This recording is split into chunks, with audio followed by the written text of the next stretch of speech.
खबर आपको दे दें, जयपुर कांग्रेस दफ्तर के बाहर गहलोत और पायलट के समर्थकों के बीच नारेबाजी हुई है। जो अशोक गहलोत के समर्थक हैं वो मुख्यमंत्री अशोक गहलोत को देखना चाहते हैं और सचिन पायलट के समर्थक सचिन पायलट को देखना चाहते हैं मुख्यमंत्री, और इसी के चलते जयपुर कांग्रेस दफ्तर के बाहर ये नारेबाजी हुई है। पुलिस की भारी संख्या में वहां पर मौजूदगी है और आप सुन भी सकते हैं नारों को।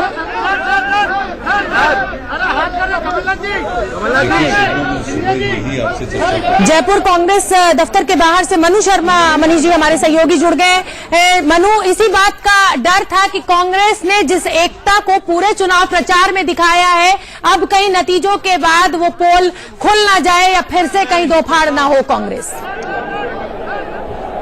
देखिए, बिल्कुल कुर्सी की लड़ाई जब शुरू हो चुकी है मुख्यमंत्री पद के लिए, तो अब वो बिल्कुल सामने आ गई है। गुटबाजी भी थी, वो भी अब खुल करके सामने आने लगी। कहीं कहीं बड़े नेताओं के जो समर्थक हैं, सीधे तौर पर यहाँ देखा जा सकता है कि जो प्रदेश कांग्रेस कमेटी है पीसीसी, उसके बाद सचिन पायलट के समर्थक ज्यादा जमा हैं। यहाँ पर आकर के उन लोगों ने काफी प्रदर्शन भी किया है और अभी भी जारी है। जो पीछे अगर आवाज सुन सकते हैं तो सीधे तौर पर यही है कि सचिन पायलट को मुख्यमंत्री बनाया जाए। इस बात को लेकर के युवा जो है, यहाँ के जो यूथ है, वो यहाँ पर इकट्ठा हुए हैं। उन्होंने साफ तौर पर जो अंदर बैठक चल रही है विधायक दल की, वहां तक एक मैसेज देने की कोशिश की है कि उनकी आवाज सुनी जाए, बैठक के अंदर उनकी आवाज पहुंचे। इसके कारण से वो यहाँ पर जमा हुए हैं। दूसरी ओर जो सुबह जो अशोक गहलोत के यहाँ जो हमने माहौल देखा था, वहां ऐसा कोई प्रदर्शन हो और वहां पर उन्होंने कुछ किया हो, ऐसा नहीं था। लेकिन वहां जो एक सबसे बड़ी बात थी कि जो विधायक थे वो वहां पहुंच रहे थे और सीधे तौर पर अशोक गहलोत से मिलकर के, क्योंकि उसके तुरंत बाद ही विधायक दल की बैठक भी होनी थी, उसके अंदर किस तरह का मैसेज होगा, क्या होगा, इसके ऊपर सारी रणनीति तैयार कर ली गई थी। तो पीसीसी और दोनों जगह का माहौल हमने देखा है। जी ठीक है, मनीष जी आपसे कुछ पूछना चाहते हैं। मनीष मनु, एक बात बताइए, अंदर कांग्रेस के दफ्तर में पर्यवेक्षक बैठे हैं, अविनाश पांडे हैं, वेणुगोपाल हैं, तो क्या ये प्रेस वार्ता के लिए बैठे थे या विधायक दल की बैठक के लिए तैयारी हो रही थी? देखिए, विधायक दल की बैठक जो है उसके लिए तैयारी हो रही थी। जो विधायक दल की बैठक है और जो बताया गया था कि केसी वेणुगोपाल है वो यहाँ पर एक एक विधायक की राय जानेंगे। सीधे तौर पर कांग्रेस के जितने जीत करके आए विधायक, उन सबसे एक एक से बात उनकी होगी, उनकी राय ली जाएगी। वो जो सारी बात है वो दिल्ली में आलाकमान तक पहुंचाई जाएगी। उसके बाद जो है फैसला दिल्ली में आलाकमान की तरफ से होगा। लेकिन मनीष जी, जिस तरह की सूचना मिल रही है कांग्रेस के अंदर, आपने भी कवर किया, उसको जो परिपाटी रहती है कांग्रेस की, सीधे तौर पर उसके अंदर एक लाइन का प्रस्ताव इस बैठक के अंदर पास होने का है कि सारा फैसला जो है मुख्यमंत्री का वो आलाकमान पर छोड़ा जाता है। वो इस बैठक के अंदर से बाहर निकल करके आने की संभावना है। उसके बाद में जो आलाकमान की तरफ से मैसेज होगा या केसी वेणुगोपाल या अविनाश पांडे को, वो फैसला यहाँ पर सुना दिया जाएगा विधायकों को, उसके ऊपर ही आगे की कार्रवाई शुरू होगी। मनु, आप वहाँ पर मौजूद हैं, तमाम कार्यकर्ता वहाँ पर मौजूद हैं और इस बात से किसी को इनकार नहीं है कि सचिन पायलट ने 4-4.5 साल कमर तोड़ मेहनत वहाँ पर की है और हर जनता तक, गरीब से गरीब, अमीर से अमीर तक को उन्होंने छुआ है। तो क्या माना जाए, आपके सूत्रों के हवाले से क्या खबर निकल कर आ रही है? कौन हो सकता है मुख्यमंत्री? आला कमान की पसंद या कार्यकर्ताओं की पसंद? देखिए, सीधे तौर पर मैं एक बात बताना चाहूंगा कि आज जो यहाँ पर कांग्रेस को जो मैंडेट मिला है, सीधे यहाँ पर जो 100 के आसपास यहाँ पर उनकी आके और रुक गई है, जो आंकड़ा था 100 के आसपास रुक गया है। उस परिस्थिति के अंदर सीधे तौर पर जो सरकार चलाने की अगर बात आती है तो वो सीधे तौर पर अनुभव के आधार पर आती है, क्योंकि आने वाले समय के अंदर 2019 का इलेक्शन भी पार्टी को लड़ना है। उसमें किस तरह का माहौल होगा ये पार्टी अच्छी तरह से जानती है। 4 महीने बाद इसकी तैयारी के अंदर पार्टी को कूदना पड़ेगा। उसके अनुभव के आधार पर सीधे तौर पर जनता से जो वादे किए गए हैं वो बहुत बड़े बड़े वादे किए गए हैं, जिसके अंदर कर्ज माफी का वादा है, 10 दिन के अंदर फैसला कर दिया जाएगा। इतने बड़े बड़े वादे जो कांग्रेस ने किए उसको पूरा करना, जनता को साथ लेकर के आगे बढ़ना, ये कांग्रेस के लिए एक बहुत बड़ी चुनौती होगी। उन चुनौतियों का सामना करने के लिए एक अनुभव वाले नेता की जरूरत है। लेकिन जो फेस दिखा करके वोट लिए गए हैं, आज जो चुनाव परिणाम देखे गए उसके अंदर साफ तौर से है कि 5 जिले ऐसे हैं जहां पर भारतीय जनता पार्टी का खाता भी नहीं खुला है और वो 5 जिलों की जो बेल्ट आ रही है वो सीधे तौर पर गुजर बेल्ट है। गुजर बेल्ट सीधे तौर पर सचिन पायलट के साथ में। तो इन सारी परिस्थितियों के अंदर देखते हुए पार्टी को फैसला करना है। लेकिन आज जो रेस चल रही है उस रेस के अंदर कहीं न कहीं अनुभव के आधार पर अशोक गहलोत आगे नजर आ रहे हैं। ठीक है मनु, ये हमेशा से जब राजस्थान की लड़ाई शुरू हुई थी और एक मुस्लिम उम्मीदवार को सचिन पायलट के अगेंस्ट खड़ा किया गया था, लेकिन बात जो उस समय सही रूप से निकल कर आ रही थी वो गुर्जर वर्सेस गैर गुर्जर की निकल कर आ रही थी। उसमें जो गैर गुर्जर है कहीं ना कहीं उनको ये डर था कि अगर सचिन पायलट मुख्यमंत्री बनते हैं तो गुर्जर उन पर हावी हो जाएंगे। तो क्या इस फैक्टर को भी कांग्रेस आला कमान कंसीडर करेगा? देखिए, राजस्थान के अंदर गुर्जर फैक्टर को कंसीडर करने के लिए सबसे बड़ी बात है, राजस्थान में गुर्जर आंदोलन लंबे समय से चल रहा है। 2008 से ये आंदोलन चल रहा है गुर्जर आरक्षण को लेकर के। दोनों पार्टियां जो हैं अभी तक इसके ऊपर कोई निर्णय नहीं कर पाई है, जो भी उनका रिजल्ट रहा है, लेकिन उसको हैंडल किस तरीके से किया गया, किस पार्टी ने किस तरीके से हैंडल किया, उसको लेकर के गुर्जरों में साफ तौर पर है कि भारतीय जनता पार्टी के टाइम पे काफी उग्र आंदोलन हुए, गोलियां चलानी पड़ी, कई गुर्जरों को इसके अंदर जान भी देनी पड़ी। लेकिन जो कांग्रेस ने इसको जिस तरीके से हैंडल किया, अब उनको ये सबसे बड़ी बात है कि गुर्जर्स को ये लग रहा है कि सीधे तौर पर अगर सचिन पायलट मुख्यमंत्री बनते हैं तो उनकी जो एक सबसे बड़ी मांग है गुर्जर आरक्षण की, उसको लेकर के पार्टी बड़ा फैसला कर सकती है। इस बात को गुर्जर समझता था और इस बात को लेकर के उनके पीछे युवा भी काफी थे जिन्होंने यही समझ करके वोट दिया था कि कहीं न कहीं सचिन पायलट मुख्यमंत्री बनते हैं तो उनका जो एक लंबे समय से आंदोलन चल रहा है वो है, उनकी जो मांगे हैं उनके ऊपर विचार हो सकता है। एक यूथ आगे रहेगा तो यहाँ पर जो रोजगार के जो वादे हैं वो है सब पूरे हो सकते हैं। इस बात को लेकर के वोट डाला गया था। ठीक है सतीश जी, कभी भी किसी भी रैली में कांग्रेस की तरफ से गुर्जर आरक्षण की बात का वादा नहीं किया गया, तो ऐसे में ये उम्मीद रखना गुर्जरों का, ये तो जस्टिफाई नहीं होता है। यही सबसे बड़ी समस्या कांग्रेस के लिए बनने जा रही है, क्योंकि अगर गुर्जर को आरक्षण दिया जाएगा तो उससे ज्यादा बड़ा तबका जाटों का है, जाट विरोध में आएंगे और उसी से जुड़ा हुआ 2019 सिर पे खड़ा है, सामने खड़ा है। तो ये जो वादे अजय जी, एक तरफ गड्ढा एक तरफ भाई, एक तरफ गड्ढा एक तरफ भाई। शोभना जी कहा इस डिबेट को अजय भाई, बातें जो वादे कांग्रेस के सरकार के द्वारा किए गए या जिस तरीके से मुख्यमंत्री का अगर चुनाव होता है वो सारी चीजें तय करेंगी 2019 का चुनाव।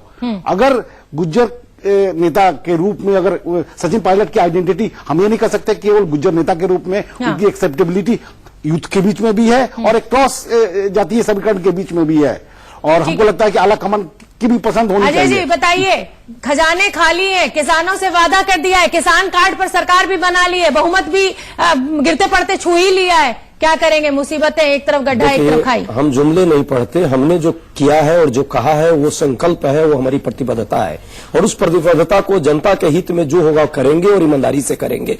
हम 2 करोड़ का वादा, 15 लाख का वादा, काले धन लाने का वादा, किसानों का डबल इनकम करने का वादा, ऐसा वादा नहीं किया। जो वादे किए हैं, कर्ज माफी का वादा, शोभना जी कर्ज माफी का वादा है, रोजगार का वादा है, ईमानदारी से हम प्रयास करेंगे और हमने पंजाब में किया था, कर्नाटका में किया था, करके दिखाया है, इन राज्यों में भी हम करके दिखाएंगे। ये हमारे वादे समझते हुए हमने वादे किए हैं। आरक्षण की बात आएगी तो क्या करेंगे? नहीं, आरक्षण का कहीं वादा नहीं है, जो वादा है वही करेंगे और जनता समझती है बात। ठीक है मनीष जी, कर्नाटक का जिक्र कर दिया अजय जी। हाँ रुक जाइए। देखिए अजय, आप भी जानते हैं कि वायदे हैं, वादों का क्या, लेकिन धरातल पर जो सच्चाई है उससे आप कैसे नकार सकते हैं? तिजोरी कैसे भरेंगे? तब तो आप निकाल के देंगे, पैसा कहां से आएगा? और केंद्र से पैसा अगर आपको लेना है तो केंद्र में कौन बैठा है ये भी तो देखिए आप। मनीष भाई, 3,500 लाख करोड़ रुपए यदि 15 लोगों का माफ किया जा सकता है तो इन किसानों के उनके लिए क्या क्यों सरकार नहीं देगी? केंद्र सरकार अजय जी अब एक मेरी आपसे विनती है, अजय जी मेरी आपसे विनती है कि अब आप बीच में नहीं बोलेंगे। नवीन जी आप खुश हैं, आप खुश हैं, आप इस ये जो सरफुटव्वल हो रही है मुख्यमंत्री को लेके, हालांकि अभी कुछ भी खुला हुआ नहीं है, लेकिन अगर दोनों नेताओं के नारे उनके कार्यकर्ता लगा रहे हैं और गर्मी वहां पर कांग्रेस मुख्यालय के बाहर, कांग्रेस दफ्तर के बाहर है, तो आप खुश हैं कहीं ना कहीं? मेरा ये कहना है कि ये पार्टी का अंदरूनी मामला है, सर फुटबॉल करे क्या करे, किसका चेहरा दिखा के लाए, किसको बनाएंगे, उनका सोचना है, उनको जनता को, वहां की जनता को जवाब देने हैं। लेकिन जिस प्रकार से आपने कहा कि हमने कहीं वादा नहीं किया, गुर्जर समाज की हर नुक्कड़ बैठक में सचिन पायलट कहते थे कि हम आरक्षण देंगे। हर एक पैट जिस प्रकार से राहुल गांधी और अरे सुनिए बोला नहीं भैया, क्यों पीछे बोल रहे आप अजय जी? अगर आप बोलेंगे फिर मैं ही बोलूंगा, अभी इसको चलने दीजिए ना, और रनिंग कमेंट्री करूंगा, आप बोलेंगे तो पक्का।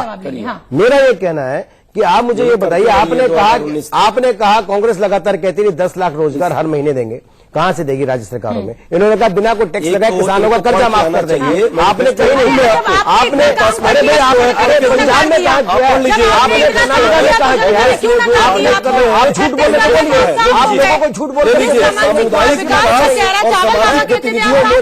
आपने क्या महीने में पूरे देश दिया जाएगा, आप इसी तरह झूठ बोल रहे, पहले भी झूठ बोलते थे, अभी भी झूठ बोल रहे हैं। मैंने कहा था जी, मैं बीच में नहीं बोला, लेकिन अब मैं बोलूंगा बीच में जब आप बोलेंगे। आपने 10 लाख लोगों को लोगों को ठीक नहीं चाहिए।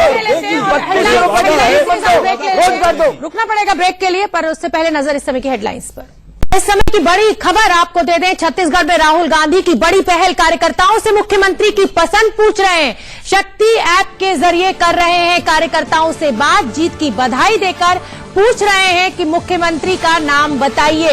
एक अनोखी पहल इसको कहा जा सकता है। संजय शेखर हमारे सहयोगी हमसे जुड़ गए हैं। संजय, इसको हम अच्छी पहल कह सकते हैं कि अगर कांग्रेस अध्यक्ष कार्यकर्ताओं से जानना चाह रहे हैं कि बताइए मुख्यमंत्री कौन?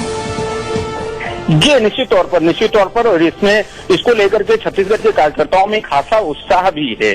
कार्यकर्ताओं के पास शक्ति ऐप के जरिए फोन आ रहा है और फोन में राहुल गांधी उनको छत्तीसगढ़ में जबरदस्त जीत के लिए बधाई दे रहे हैं और बधाई देने के साथ ही उनसे पूछते हैं, पहले एक बीप बजता है और बोलते हैं कि बीप बजने के बाद आप अपने पसंद का मुख्यमंत्री का एक नाम बताइए जो आपके लिए सर्वाधिक पसंद में सबसे ऊपर है, उसका नाम बता दीजिएगा और इसको पूरी तरीके से गोपनीय रखा जाएगा।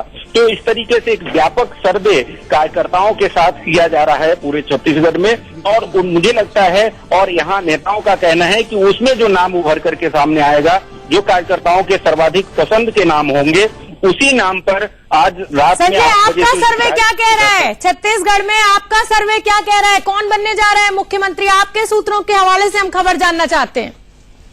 देखिए, सर्वाधिक पसंद की अगर बात की जाए तो टीएस सिंहदेव सबसे ज्यादा लोकप्रियता के मामले में सबसे ऊपर है और कार्यकर्ताओं की राय जब जानी जा रही है तो ये माना जा रहा है कि टीएस सिंहदेव ही सर्वाधिक पसंद के रूप में उभरेंगे और वही छत्तीसगढ़ के मुख्यमंत्री का चेहरा होंगे। ठीक है संजय, आप नजर बना के रखिए। सतीश जी, एक अच्छी पहल, लेकिन क्या यही शक्ति ऐप जो है वो मध्य प्रदेश और राजस्थान में भी इस्तेमाल करेंगे? बिल्कुल, अगर स्वप्ना जी अगर ये पहल की जाती है कांग्रेस पार्टी के द्वारा तो निश्चित रूप से एक नया, एक तरह से नया डिफाइनिंग मोमेंट होगा कि आप, क्योंकि कांग्रेस का कल्चर नहीं रहा है। कांग्रेस के कल्चर को अगर बीजेपी का कल्चर रहा है, बिल्कुल बीजेपी के कल्चर में आप देखेंगे क्षेत्रीय नेता उभर कर सामने आए हैं और वो फेस रहे हैं, उसके आधार पर चुनाव हुआ है। अगर सिंडिकेट की बात आप कर लें 50 और 60 के दशक के बाद, उसके बाद कांग्रेस के पास कोई भी क्षेत्रीय नेता का चेहरा नहीं रहा है, वो थोपा जाता रहा है और अधिकारियों की तरह 6 महीने और साल भर में बदले जाते रहे। ठीक है, बीजेपी इससे कम से कम ये इससे डिफरेंट है। मनीष जी, आप सहमत हैं? मुझे ऐसा लगता है शोभना कि ये लोकतांत्रिक और पारदर्शी तरीका है। मोबाइल ऑडियो बैलेट इसे कहा जा सकता है कि भाई नेता चुनने के लिए बड़ा नेता आपकी वॉइस वोट सुनेगा, आपके ऑडियो को सुनेगा और फिर फैसला लेगा। लेकिन इसमें क्या ये हाईकमांड जारी करेगा कि इतने विधायकों ने ऐसा किया था और उनके ये नाम है? और ये सिर्फ छत्तीसगढ़ तक तो सीमित नहीं रह जाएगा शक्ति ऐप। अजय जी, क्या राजस्थान और मध्य प्रदेश में भी करने जा रहे हैं शक्ति ऐप का यूज? शक्ति ऐप जो है मैम, शक्ति ऐप के माध्यम से बहुत सारे हमारे सामान्य कार्यकर्ता को टिकट भी मिला, विधानसभा और जीत करके आए हैं। शक्ति ऐप की जो एक ये सोच है, ये राहुल गांधी जी निश्चित तौर पे डेमोक्रेटाइज करना चाहते हैं पूरी सिस्टम को, पूरे कार्यकर्ताओं के बीच, और उसी का ये परिणाम है।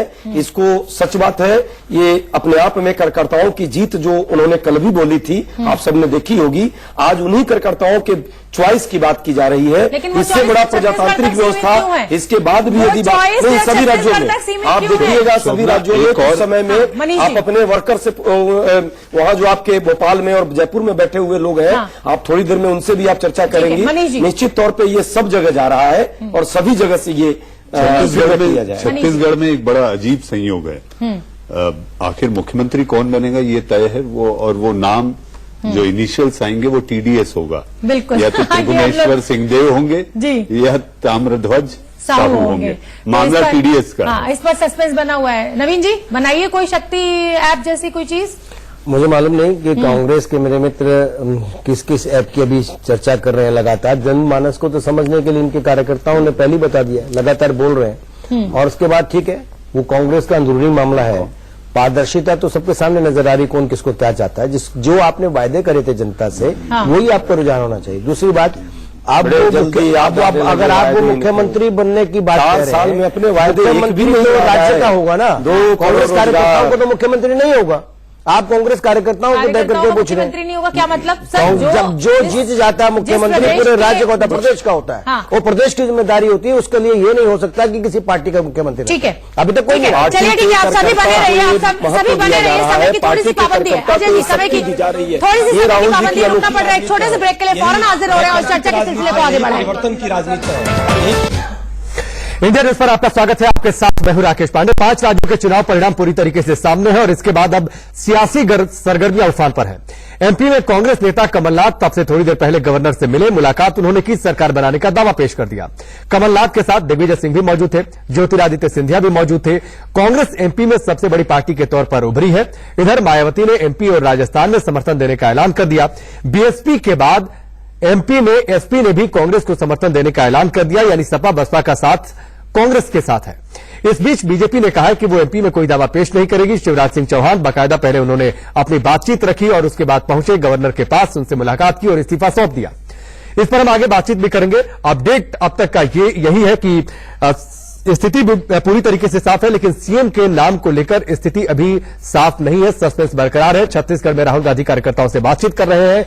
एमपी में और राजस्थान में कहा जा रहा है कि संभवतः आज तक जो है वो स्थिति साफ हो सकती है सीएम के नाम को लेकर। एमपी में कांग्रेस ने सरकार बनाने का दावा पेश कर दिया है। कमलनाथ अब से थोड़ी देर पहले गवर्नर से मिलने पहुंचे, उनके साथ दिग्विजय सिंह, ज्योतिरादित्य सिंधिया समेत कई बड़े नेता मौजूद। और इस बीच शिवराज सिंह चौहान ने इससे पहले ही गवर्नर को अपना इस्तीफा सौंप दिया है। शिवराज सिंह चौहान बाकायदा मीडिया के सामने आए, उन्होंने कहा कि जो जनादेश आया उसका सम्मान करते हैं, सिर झुकाकर सम्मान करते हैं। संख्या बल हमारे साथ नहीं है, लिहाजा इस्तीफा देने जा रहा हूं। और 15 साल बाद इस्तीफा सौंपा है शिवराज सिंह चौहान ने, यानी लगातार 3 टर्म सरकार रही और उसके बाद अब अगर बहुमत नहीं मिला तो उन्होंने इस्तीफा सौंपा है। एक्चुअली हमारे साथ इस स्टूडियो में जो मेहमान मौजूद है उनसे आपका परिचय करवा दूं। नवीन कुमार जी बीजेपी प्रवक्ता हमारे साथ जुड़े हुए हैं, सतीश कुमार जी सीनियर जर्नलिस्ट हमारे स्टूडियो से, और साथ ही Manish Awasthi ji chief political editor हमारे साथ जुड़े हुए हैं। सबसे पहले नवीन जी मैं आपके पास आता हूं। 3-0 हो चुके हैं, 68 सीटें थी यहां पर लोकसभा की, 65 सीटें आपके पास थी, 3 सीटें नहीं थी, लेकिन अब जो स्थिति सामने है 2019 में भारी नुकसान आपको? ऐसा नहीं है राकेश जी, क्योंकि विधानसभा चुनाव मैंने पहले बताया, जो अब दर्शक नए जुड़े हुए उनके लिए भी है, कारपोरेशन, विधानसभा और लोकसभा, इन सब के चुनाव अलग अलग मुद्दों पर होते हैं, अलग अलग नीति और नियति के ऊपर होते हैं और अलग अलग चेहरे के ऊपर होते हैं। देश में इस समय 2013 में जब आम चुनाव, 2014 के आम चुनाव से पहले जब 2013 में राज्यों के चुनाव थे, जब लगातार आपकी पार्टी जीती, तब तो आपने कहा कि ये लहर है, मोदी लहर है और इसका फायदा 2013 में मिलेगा। अब वो तर्क नहीं है। 2013 में और 2014 में, 2014 के बाद भारतीय जनता पार्टी ने 21 से ज्यादा राज्यों में सरकार बनाई है और 15 साल तक छत्तीसगढ़ और मध्य प्रदेश की जनता ने भाजपा को सेवा करने का मौका दिया है। 15 वर्ष के बाद कांग्रेस को मौका दिया, वो भी पूर्ण बहुमत से नहीं दिया हो बेशक, छत्तीसगढ़ को छोड़ के, लेकिन उसके बावजूद भी मैं एक बात कहना चाहता हूं। कितनी सीट बाकी है नवीन जी? सवाल सीट का नहीं, वो 2 सीट आप ये फिर भी 2 सीट, फिर बैसाखी चाहिए ना, 2 में भी तो चाहिए। और जो मैंने सवाल किया था कि 2013 में जो आपने तर्क दिया था, इस साल 2018 में वो तर्क नहीं आ सकता। मैं उसका रीजन बता रहा हूं। मतलब समय परिस्थिति बदल जाए, आप अपने हिसाब से तर्क बदलते रहें। 2013 के किस चुनाव की बात कर रहे हैं आप? 2013 में जब राज्यों के चुनाव हुए और लगातार आपकी पार्टी में हमारी सरकार, आपने कहा ना कि लहर है और इसका असर 2014 में दिखेगा। 2013 में मध्य प्रदेश, छत्तीसगढ़ में हमारी लहर थी। और जहां तक राजस्थान की बात है, राजस्थान में एक बार कांग्रेस एक बार भाजपा थी, उस समय भी बात हुई थी, सबके सामने की जानकारी है, सभी ने कहा था, बदल नहीं सकता किसी को। लेकिन एक बात मैं कहना चाहता हूं, ये तो स्वाभाविक है कि आप जिस समय बात करेंगे लोकसभा के चुनाव की, लोग देश की बात करेंगे, देश के अंदर क्या। नवीन जी, मैंने ये कहा कि जब 2013 में लगातार राज्यों में आपकी सरकार बनी तो आपने कहा कि ये मोदी लहर का असर है, 2014 में भी इसी तरीके से जीतेंगे, आपने कह दिया।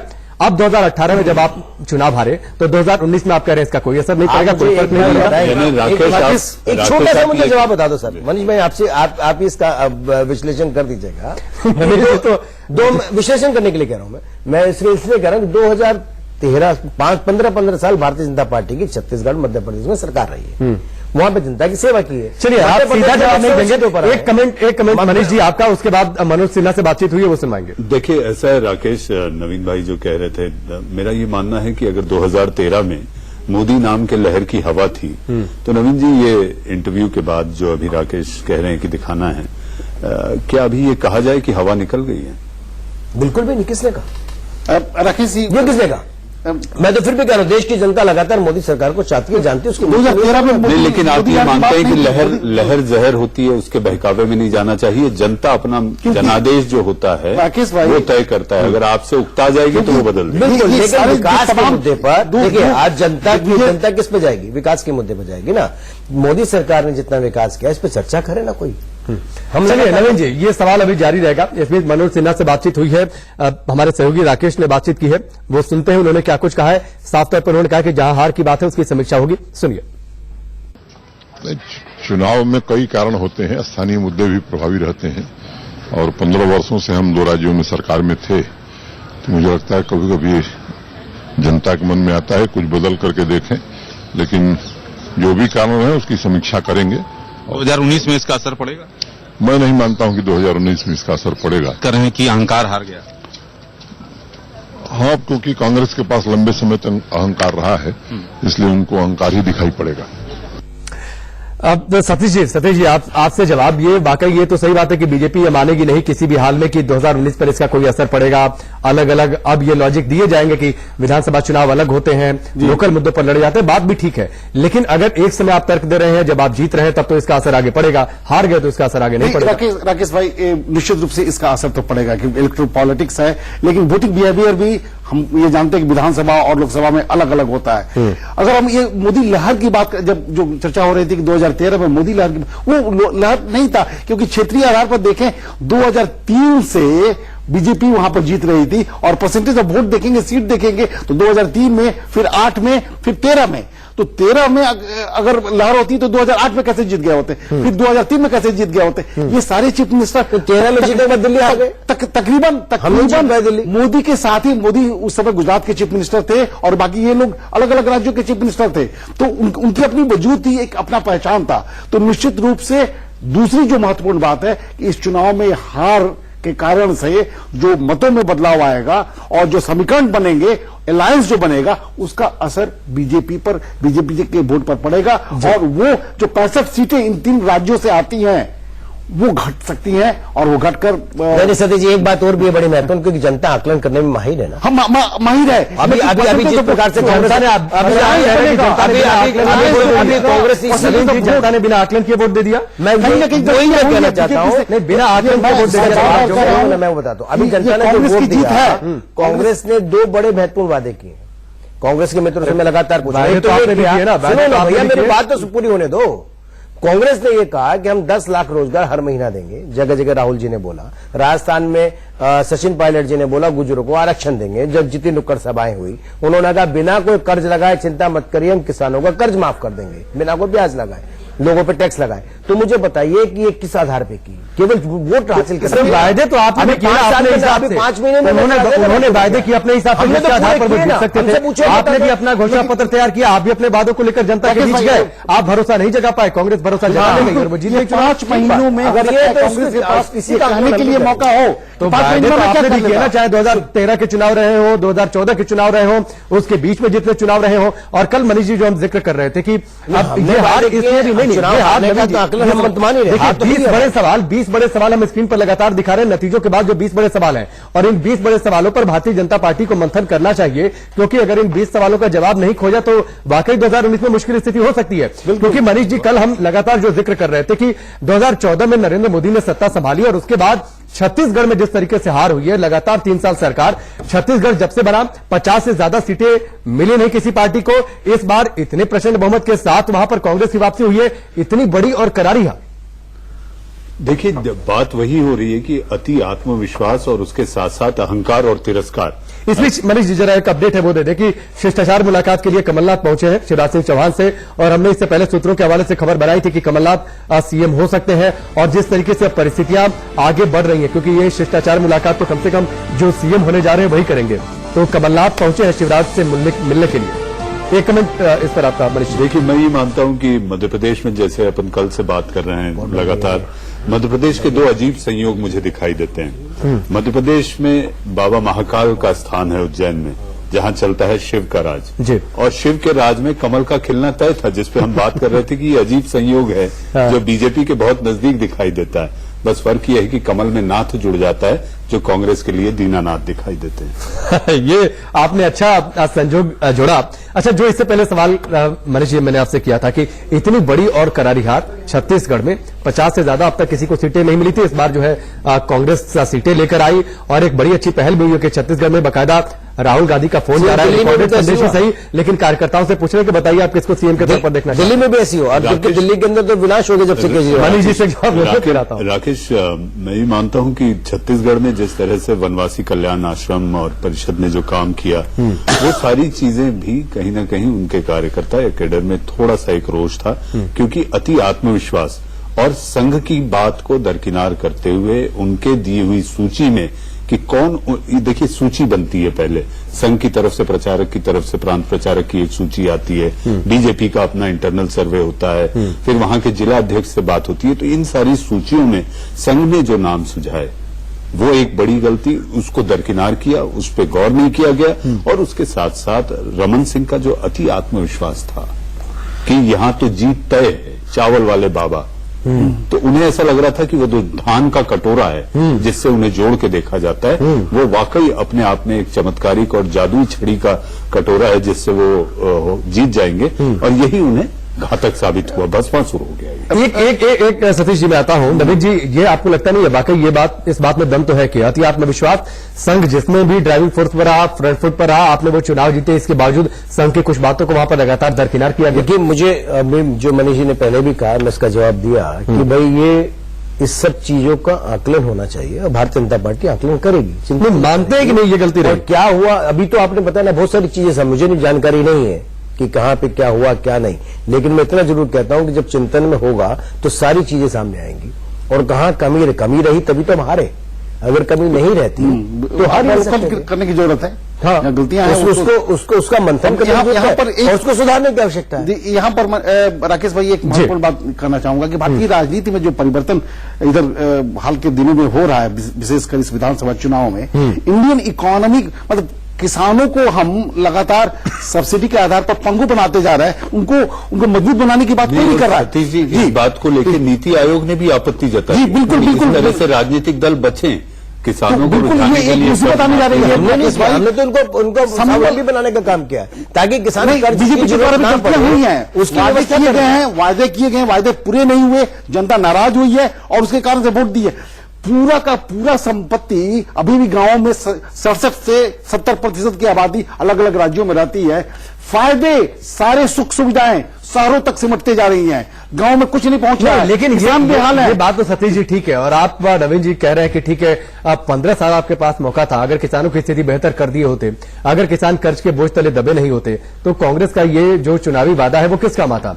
आखिरकार किसानों की स्थिति बहुत बेहतर नहीं हुई, तभी तो किसान उनके इस वादे के चक्कर में आ गए और ऐसा नहीं। इसका सबसे बड़ा कारण ये है कि जब हमने मध्य प्रदेश और छत्तीसगढ़ में सरकार में थे, तब लगातार केंद्र से कहते रहे कि हमें किसानों के लिए चाहिए, इसकी व्यवस्था करनी चाहिए। पिछले 4 साल में मेरे पास 4.5 साल में सुन तो नहीं, महाराष्ट्र को भी महाराष्ट्र, और हमने महाराष्ट्र भी था, उत्तर प्रदेश में भी बहुत सारी जगह जहां हमारी सरकारें नहीं थी, खैर, लेकिन वहां के लोग मांगते हो नहीं मांगते जानकारी नहीं। हमने जब से सरकार में आए 4.5 वर्षों में बहुत तेजी से किसानों के लिए काम हुआ। मुझे किसी ने सवाल नहीं किया, आश्चर्य होता कई बार कांग्रेस के उन मित्रों से कि आपने स्वामीनाथन कमेटी की रिपोर्ट को लागू ही नहीं किया कभी भी। आप कहते हो कोई बात नहीं, उनको छोड़िए, उन्होंने तो नहीं किया, आप बताइए। हमने तो किया ना भाई, हमने 1.5 गुना किया, उसको 2 गुना करने की आवश्यकता है, उसको किया जा सकता है और किया जाएगा, लेकिन उसके लिए नवीन जी देखिए, लेकिन मुझे देखिए ये बात तो आप मत कहिए, ये बात तो आप मत कहिए। अगर किसानों की भलाई के लिए आपने 100% कदम उठा दिया होता तो कभी महाराष्ट्र में सड़कों पर किसान नहीं आ जाता। अभी दिल्ली के अंदर किसान आए थे, दिल्ली में 2 महीने के अंदर दूसरी बार बवाल हुआ किसानों को लेकर। राकेश जी, दिल्ली में जो किसान आए, क्या कहा गया कि लेफ्ट समर्थित पार्टी के संगठनों के किसान है, तो वो किसान है क्या? क्यों लेफ्ट में किसान नहीं होते? केवल लेफ्ट समर्थित किसान नहीं थे ना, पॉलिटिकल पार्टी लेफ्ट मांग तो जायज थी ना। अरे आप किसानों की बात कर रहे हो, किसानों की बात कर रहे हो, जो लागत है सारा देखिए, जो लागत है नहीं होता, किसान है, किसान हर एक किसी दल का नहीं है, किसान उसका है जो उसकी बात सुनेगा। मालूम है दिक्कत क्या है? आप सारे पॉलिटिकल पार्टी के लोग वहां पर प्रतिनिधित्व कर रहे हैं। दिक्कत क्या है ना, आप लोग हर जगह जो है ना वोट के हिसाब से आप लोग देखते हैं, हम देख रहे हैं, बातें लगते हैं ये हमारा किसान है, उनका किसान। चलिए, बड़ी खबर है, 1 घंटे में सीएम पर फैसला हो सकता है। जयपुर में कांग्रेस विधायक दल की बैठक चल रही है। और उसकी तस्वीरें हमने आपको दिखाई थी किस तरीके से अंदर खाने में बैठक चल रही है। और उससे पहले सचिन पायलट का भी ये बयान आया था। ये कहा जा रहा था कि आज शाम तक ये फैसला हो सकता है, मुख्यमंत्री पर आलाकमान की ओर से फैसला लिया जा सकता है। और इस बीच जयपुर में कांग्रेस विधायकों की बैठक चल रही है, वहां पर कांग्रेस दफ्तर के अंदर, और बाहर बड़ी संख्या में कांग्रेस के कार्यकर्ता वहां पर मौजूद थे। अब सवाल ये है कि अशोक गहलोत संभालेंगे कुर्सी या फिर सचिन पायलट के हिस्से आएगी कमान। लेकिन ये दिलचस्प होगा देखना कि सीएम की कुर्सी किसके हिस्से जाती है। दो बड़े दावेदार हैं, अशोक गहलोत और सचिन पायलट। आज हो सकता है। और इस बीच ये तस्वीरें जो आपकी टेलीविजन स्क्रीन पर है, ये तस्वीरें हैं जब कमलनाथ पहुंचे थे शिवराज सिंह चौहान के घर पर उनसे मुलाकात करने के लिए। और मनीष जी, फिर मैं आपसे एक टिप्पणी तो लूंगा यहां पर, क्योंकि आप जिस तरीके से जो गाड़ियों का काफिला है, जो हमने खबर बताई थी कि कमलनाथ अब सीएम हो सकते हैं, जो सूत्रों के हवाले से अब तक जानकारी पहुंची थी, जिस तरीके से कमलनाथ जिस रुतबे के साथ, जिस तरीके से काफिले के साथ पहुंचे हैं, ये माने कि औपचारिक ऐलान बस बाकी है। देखिए, ये जो बंगला है मुख्यमंत्री का भोपाल में श्यामला हिल्स में है, और कमलनाथ का जब काफिला अंदर जा रहा होगा तो कमलनाथ की वो नजर निश्चित उस दरवाजे पर पड़ी देखिए, फ्रंट गाड़ी में बैठे हुए हैं कमलनाथ, बिल्कुल, और फ्रंट सीट पर बैठे हैं ड्राइवर के बगल। राकेश, मैं उसी पे आ रहा हूं कि कमलनाथ का जब काफिला, उनकी गाड़ी उस गेट के अंदर घुसी होगी तो सबसे पहली नजर उनकी दो तख्तियों पर पड़ी होगी। एक तख्ती पर लिखा है मुख्यमंत्री निवास और दूसरी बदलने वाली है। तो उस पर उनकी तख्ती का नाम कैसे आएगा, कितने जल्दी इसकी घोषणा हो, मन में वो लेकर अंदर गए। लेकिन जो तस्वीरें देख रहे हैं, जिस तरीके से पहुंचे काफिले के साथ, और लगातार जो खबरें आ रही हैं, ये माना जाए कि औपचारिक ऐलान, ये सौहार्द मुलाकात है और अपने आप में ये संकेत है, संकेत मुख्यमंत्री अगले वही है। चूंकि आप ये समझिए, प्रेडेसेसर और सक्सेसर की जब बात होती है, हालांकि औपचारिक तरीके से जब शपथ समारोह होगा उसमें सारी चीजें होंगी, शिवराज भी मौजूद होंगे, सब कुछ होगा, लेकिन ये एक अपनापन, राज्य की बात और एक सौहार्द मुलाकात के तहत ये संदेश और संकेत देने की कि अब ये बंगला तख्ती मेरी लग जाएगी। और लेकिन मनीष जी, यहाँ पर कमलनाथ जी का जो आइडेंटिटी है वो दिल्ली सेंट्रिक है। उनको उस राज्य का होना और राज्य के प्रति अपना जो एक पहचान बनाना, वो समय लगेगा। देखिए, पहचान बनाने की बात सतीश जी, इससे मैं इत्तेफाक रखता हूं। महाकौशल में जो प्रदर्शन हुआ है वो केवल कमलनाथ, बिल्कुल महाकौशल की बातचीत भी करेंगे। मनीष जी, एक ब्रेक ले लेते हैं क्योंकि तस्वीरें हमने आपको दिखाई हैं। एक ब्रेक, लेकिन उससे पहले इस वक्त की सुर्खियां। और ब्रेक के बाद चलिए आगे बढ़ते। इस वक्त की बड़ी खबर आपको बता दें, जयपुर में कांग्रेस विधायकों की बैठक चल रही है। मुख्यमंत्री पर यह तस्वीर साफ हो चुकी है कि आलाकमान फैसला लेंगे। यह फैसला आज हो सकता है, 1 घंटे में सीएम पर फैसला हो सकता है। ये बड़ी खबर। प्रदेश कांग्रेस में 1 घंटे में सीएम के नाम पर फैसला हो सकता है। सीएम का फैसला हाईकमान पर छोड़ दिया गया है। ये तस्वीर इस वक्त रजत राकेश टंडन हमारे साथ जुड़ चुके हैं, सीधे उनका रुख करते हैं। रजत, ये कहा जा रहा था कि कहा क्या जा रहा था, ये तस्वीर तो कम से कम साफ है कि कांग्रेस में जो रवायत रही है, आलाकमान से फैसला होता है, जयपुर में भी यही स्थिति है। क्या कुछ जानकारी अभी आपके पास? देखिए, कांग्रेस के जनरल सेक्रेटरी जो है वो वहां पे अविनाश पांडे मौजूद हैं। दिल्ली की तरफ से ऑब्जर्वर भेजे गए थे, केसी वेणुगोपाल, जो कि वो भी जनरल सेक्रेटरी है कांग्रेस पार्टी, उनको ऑब्जर्वर के रूप में कल ही भेज दिया गया था। उन्होंने जितने भी वहां पे विधायक हैं, जनरल सेक्रेटरी हैं, अध्यक्ष हैं, सबके साथ मीटिंग ली है। और एक जो कॉमन आप कह सकते हैं फ्रेज रहता है कांग्रेस पार्टी के अंदर कि फिलहाल यहाँ पे एक अंडरटेकिंग ले ली जाती है, एक आम सहमति बना ली जाती है कि जो भी आखिरी फैसला होगा कि प्रदेश का मुख्यमंत्री कौन बने, ये फैसला कांग्रेस आलाकमान लेगा। यानी कि ये फैसला कांग्रेस अध्यक्ष राहुल गांधी लेंगे, उन पर छोड़ दिया जाएगा। यही कुछ फैसला जयपुर में भी हुआ है कि ऑब्जर्वर वहां पर पहुंचे हैं, जैसा आपने जिक्र किया, और ये भी कहा जा रहा है कि अगले 1 घंटे में तस्वीर साफ हो सकती है। तो क्या ऑब्जर्वर दिल्ली से कोई नाम लेकर पहुंचे हैं क्या सीधे वहां पर विधायकों के बीच में नाम रखने के लिए? एक और बात, मैं मनीष अवस्थी बोल रहा हूं। राकेश के सवाल के साथ मेरा सवाल है कि आपको क्या लगता है, आप कांग्रेस कवर करते हैं, कौन होगा चेहरा राजस्थान का? एक और दूसरा ये कि राहुल गांधी के सबसे करीबी सिपासालार अशोक गहलोत माने जाते हैं। लोकसभा चुनाव है, रणनीति तय करनी है, और एक तजुर्बेकार नेता अगर प्रदेश चला जाएगा तो यहां पर वो बड़े चेहरे कहां से आएंगे?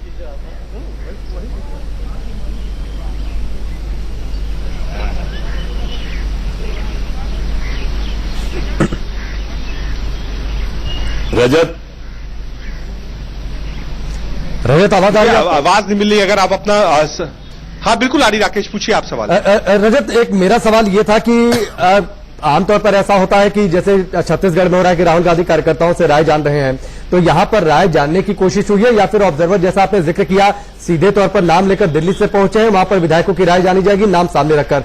मनीष जी हमारे साथ हैं, उनका सवाल ये था कि आपको क्या लगता है कि अशोक गहलोत और सचिन पायलट में से कौन होगा सीएम का फेस? आप लंबे समय से कांग्रेस कवर करते रहे हैं और इस सवाल के साथ उनकी एक और बात थी कि चूंकि अशोक गहलोत काफी करीबी रहे राहुल गांधी के, उनको हर मुद्दों पर जो है मशविरा देते हैं, राय देते हैं, ऐसे में अगर अशोक गहलोत मुख्यमंत्री बन गए तो फिर केंद्र में राहुल गांधी के साथ कौन होगा? देखिए, जो मेरी अपनी जानकारी है, जो मेरी अपनी समझ है, वो यही कहती है कि वहां जो ऑब्जर्वर गया है उन्होंने एक मोटा मोटी राय विधायकों की जानी होगी, ये पता करने की कोशिश करी होगी कि संख्या बल जो है वो किसके साथ है, सचिन पायलट के साथ है या अशोक गहलोत के पास है, वो संख्या बल पता चल गई होगी और वो यहां तक दिल्ली तक कन्वे भी कर दी गई होगी।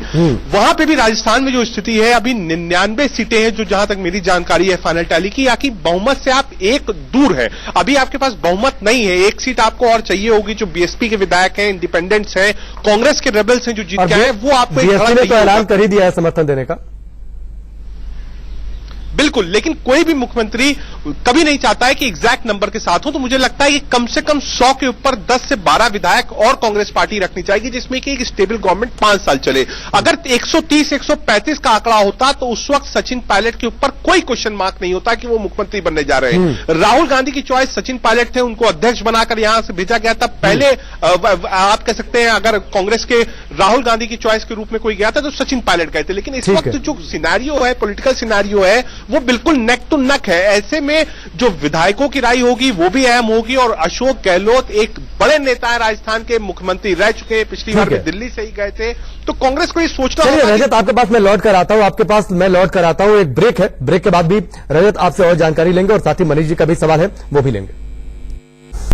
ब्रेक के बाद चलिए आगे बढ़ते हैं। स्थिति साफ है लेकिन सीएम के नाम पर सस्पेंस है। फिलहाल मध्य प्रदेश में जो तस्वीर साफ हो रही है, माना यह जा रहा है कि बहुत संभव है, जो जानकारी हम तक पहुंच रही है, कमलनाथ सीएम हो सकते हैं। आपसे थोड़ी देर पहले शिवराज सिंह चौहान से मिलने पहुंचे थे, शिष्टाचार मुलाकात, क्या कुछ उन्होंने कहा है वो आपको सुनवाते हैं। अड़चन पैदा नहीं होगी। बहुत बढ़िया सर, 2 लाख रुपए किसानों के कर्ज माफी का आपने वादा किया है, क्या खजाने में इतना पैसा है, आप कर पाएंगे? कैसे बिल्कुल, हम नए संसाधन, नए रिसोर्सेज का जुगाड़ करेंगे। इस वक्त मध्य प्रदेश के खजाने की क्या स्थिति है सर? खजाने की स्थिति अब हम देखेंगे, अध्ययन करेंगे उस पर। इस वक्त मध्य प्रदेश की क्या स्थिति है, क्या क्या दुरुस्त करना चाहेंगे, क्या ठीक करना चाहेंगे? सबसे पहले माहौल, एक वातावरण बनाना है मध्य प्रदेश का कि जहां निवेश आए, एक विश्वास का वातावरण बने। किसान युवा किसकी क्या प्राथमिकता आपकी? हमारा किसान और बेरोजगारी, नौजवान हमारी सबसे बड़ी प्राथमिकता है। चलो, शिवराज जी ने क्या कहा? तो चलिए, कमलनाथ से पहला सवाल तो यही किया गया था कि जो कि लगातार रैलियों में कहा गया, घोषणा पत्र में भी कहा गया। मनीष जी भी हमारे साथ जुड़े हुए हैं। मनीष जी, पहला सवाल देखिए अब यही है कि सरकार बनते ही पूर्ण कर्ज माफी होगी और इसीलिए मुझे लगता है कमलनाथ जी से पहला सवाल यही किया गया कि अब तो कर्ज माफी हो जाएगी किसानों की। तभी उन्होंने कहा चलो चलो। देखिए राकेश, आप इस डिबेट में आने से पहले जब शोभना थी यही चर्चा हो रही थी और जितने लोग बैठे हैं ये सब भी थे। घोषणाएं तो हो जाती है, तिजोरी कंगाल है, तिजोरी खाली पड़ी है, ये कैसे भरेंगे, तब ना आप तिजोरी से निकाल के देंगे।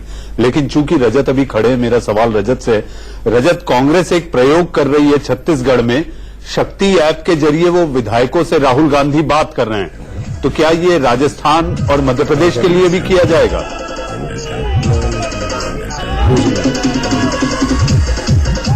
कि बहुत ज्यादा, चाहे वो बघेल साहब हो, टीएस देव हो, बहुत प्रोमिनेंट फेस नहीं माने जाते हैं, इसीलिए शायद राहुल गांधी ने ताम्रध्वज साहू को चुनाव लड़ाया था, जिनको अभी 6 महीने पहले ओबीसी सेल का चेयरमैन बनाया गया था, उसके बाद वो सांसद भी थे, उसके बाद भी उतारा गया उनको चुनाव में। तो एक कैंडिडेट आप कह सकते हैं कि दिल्ली आला कमान की नजर में ताम्रध्वज साहू भी है, जो किसी गुट में नहीं है, किसी सीडी की कंट्रोवर्सी में नहीं है, तो एक कैंडिडेट वो भी है।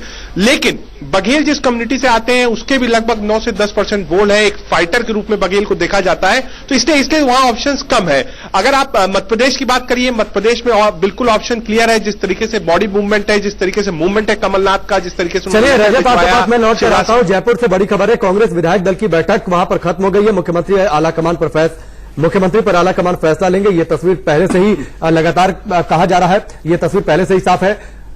प्रस्ताव का समर्थन भी सचिन पायलट ने किया है कि जो भी आलाकमान फैसला लेगा वो मंजूर होगा, वो फैसला मंजूर होगा। जयपुर में कांग्रेस विधायक दल की बैठक चल रही थी, बैठक कब से थोड़ी देर पहले ये बैठक खत्म हो गई है और माना यह जा रहा है कि बहुत जल्दी अब ये भी सामने आ जाएगा कि आखिरकार नाम कौन है, अशोक गहलोत या फिर सचिन पायलट। और रजत राकेश टंडन हमारे साथ जुड़े हुए हैं। रजत, जिस तरीके से आप जिक्र कर रहे थे और मनीष जी की बात बड़ी बिल्कुल जायज है कि हाल फिलहाल में राहुल गांधी चाहे गुजरात गए हो या फिर दिल्ली में किसी प्रदर्शन की बात रही हो या फिर दिल्ली में संसद भवन तक मार्च की बात रही हो, अशोक गहलोत लगातार उनके साथ खड़े नजर आए हैं। तो ऐसे में अगर अशोक गहलोत का नाम वाकई में अगर फाइनल हो जाता है, जैसा कि आप चूंकि कह रहे थे कि पूर्ण बहुमत की स्थिति नहीं है, एक सीट ही सही, एक सीट कम है पूर्ण बहुमत से, नेक टू नेक फाइट है, ऐसे में किसी अनुभवी नेता, तो ऐसे में अशोक गहलोत को शायद बना दिया जाए तो स्थिति क्या मुश्किल नहीं होगी? फिर यहां पर राहुल गांधी के साथ कौन होगा? देखो देखिए, जो मुझे लगता है कि अशोक गहलोत सचिन पायलट से फिलहाल रेस में आगे हैं। 2019 का चुनाव है, पार्टी को ज्यादा वहां से एमपीज चाहिए। अशोक गहलोत के पास अनुभव है, क्योंकि 99 पर आप बहुत ज्यादा रिलाई नहीं कर सकते, आप बाहर से विधायक लेके आते हैं। लोग ये भी कहते हैं कि जो रेबल्स जीते हैं राजस्थान में इतने ज्यादा, उसमें कई लोग ऐसे हैं जो कि अशोक गहलोत के थे, वो जीत चुके हैं और वो अशोक गहलोत को समर्थन दे रहे हैं। लेकिन फाइनल कॉल राहुल गांधी को लेनी होगी, क्योंकि सचिन पायलट को भी राहुल गांधी ने ही दिल्ली से जयपुर भेजा, तो एक लंबे समय तक सचिन पायलट ने जबरदस्त तरीके से काम भी किया है, मेहनत भी की है रजत। चाहे हम अजमेर सीट की बात करें जहां पहले चुनाव हारे, जब वहां पर दूसरा जो है उपचुनाव हुआ तो वहां पर जिस तरीके से जीत हासिल की, तो सचिन पायलट ने काम भी किया है। बिल्कुल देखिए, जो जितने उपचुनाव थे उसके बाद से ही राजस्थान में इस तरीके की हवा चल रही थी कि बीजेपी जा रही है। लेकिन जो सीटें बीजेपी को भी मिली है राजीव, वो कोई कम सीटें नहीं है। लोग बार बार कह रहे थे कि कांग्रेस पार्टी 130, 135, 140 तक जा सकती है, मिनिमम 125 से नीचे कोई नहीं दे रहा था। तो अगर बीजेपी ने भी 99 तक कांग्रेस को रोका है, तो आप कह सकते हैं कि बहुत ज्यादा कांग्रेस जहां तक जानी चाहिए थी वहां तक नहीं पहुंच पाई है। ऐसे में अगर किसी अनुभवी आदमी को यहां से भेजना होगा तो वो बाय डिफॉल्ट अशोक गहलोत है। और अशोक गहलोत यहां पर भी एक अच्छी पोजीशन में, जनरल सेक्रेटरी ऑर्गेनाइजेशन, जो कि अध्यक्ष उपाध्यक्ष के बाद सबसे बड़ा पद होता है कांग्रेस पार्टी के अंदर। लेकिन ये चॉइस होगी अब राहुल गांधी की कि अगर वो चाहते हैं कि भाई, उन्होंने पहला विश्वास जो जताया था राजस्थान के मामले में वो सचिन पायलट के ऊपर था। सचिन पायलट को यहां से अध्यक्ष बनाकर राहुल गांधी ने भेजा था और सचिन उनके काम से प्रभावित भी थे। 2 उप लोकसभा के चुनाव थे, दोनों ही सचिन के नेतृत्व में कांग्रेस पार्टी ने जीता था। तो आज एक कह सकते हैं एक टफ कॉल होगी राहुल गांधी के लिए राजस्थान को लेकर। मध्य प्रदेश और छत्तीसगढ़ में मुझे लगता नहीं कोई भी दिक्कत होगी राहुल गांधी को डिसीजन लेने में। लेकिन जयपुर में कौन बैठेगा और दिल्ली में कौन साथ रहेगा, क्या कोई फॉर्मूला ऐसा निकलता है कि अध्यक्ष सचिन पायलट बने रहे और मुख्यमंत्री अशोक गहलोत बन जाए, या फिर ऐसा हो कि सीएम अशोक गहलोत रहे, डिप्टी सीएम और मंत्री सचिन पायलट के ज्यादा बन जाए? मुझे लगता है एक न एक कॉम्प्रोमाइज फॉर्मूला जयपुर के लिए दिल्ली से ही तय होकर जाएगा। रजत, आपको क्या लगता है, राहुल गांधी फैसला लेने के पहले अपने विवेकाधिकार का इस्तेमाल करेंगे कि यहां पर भी सलाह मशविरा करेंगे किसी से?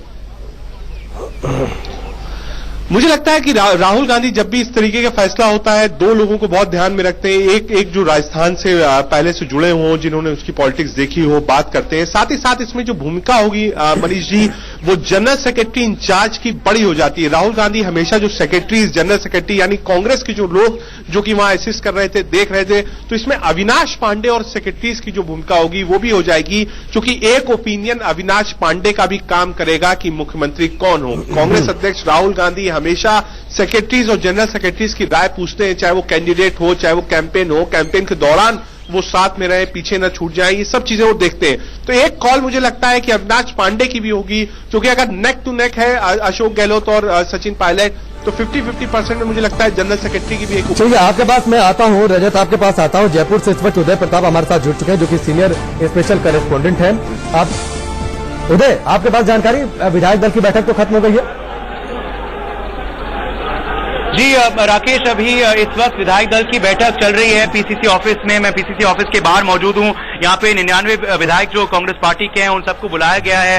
यहाँ केसी वेणुगोपाल और अविनाश पांडे जो वरिष्ठ नेता हैं कांग्रेस के, जो राजस्थान के ऑब्जर्वर्स और इंचार्जेस बनाए गए हैं, वो मौजूद हैं। वो विधायकों से एक हॉल में और फिर एकांत में चर्चा कर रहे हैं। हर विधायक अपना अपना निर्णय बता रहा है उनको कि उनके हिसाब से। उदय, एक स्थिति स्पष्ट करिए, बैठक चल रही है, बैठक खत्म हो गई है, अंदर क्या चल रहा है? बाहर तो कार्यकर्ताओं की भीड़ दिख रही है।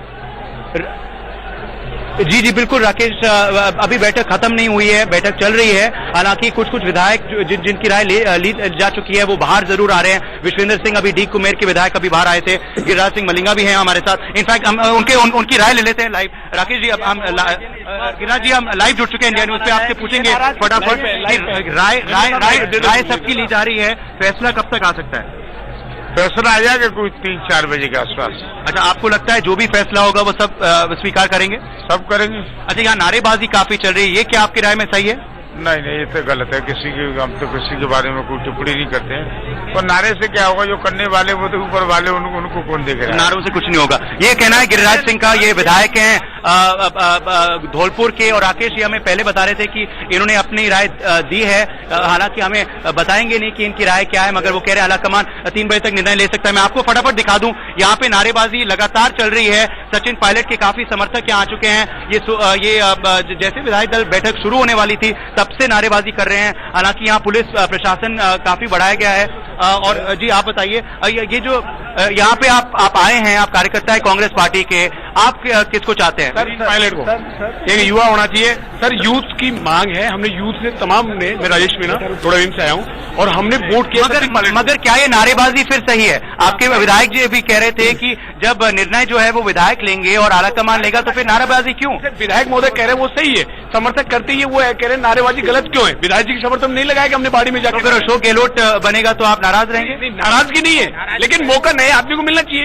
यूथ है, नाराजगी नहीं होगी। लोग कांग्रेस कार्यकर्ता इसमें जोश में है कि उनको एक मिनट बनाएगा तो जैसे चलिए उदय चलिए आपके पास आता हूं। मनीष जी आपका भी सवाल लेंगे, थोड़ा सा बार बार ब्रेक के लिए कहा जा रहा है, एक ब्रेक ले लेते हैं। लेकिन आपने तस्वीरें देखी है जयपुर में कांग्रेस दफ्तर के बाहर की तस्वीरें। समर्थक है, दोनों ओर से समर्थक हैं, अशोक गहलोत के समर्थक है, सचिन पायलट के समर्थक हैं, और दोनों समर्थक ये चाहते हैं कि उनके नेता के नाम का ऐलान कर दिया जाए। लेकिन जैसा कि अभी कहा गया कि संभवतः 3 से 4 बजे तक शायद स्थिति साफ हो जाए कि और फैसला लेना बिल्कुल आसान नहीं होगा। इसी पर हम बातचीत करेंगे कि मुश्किल कितनी होगी, लेकिन एक ब्रेक के बाद। उससे पहले सुर्खियां।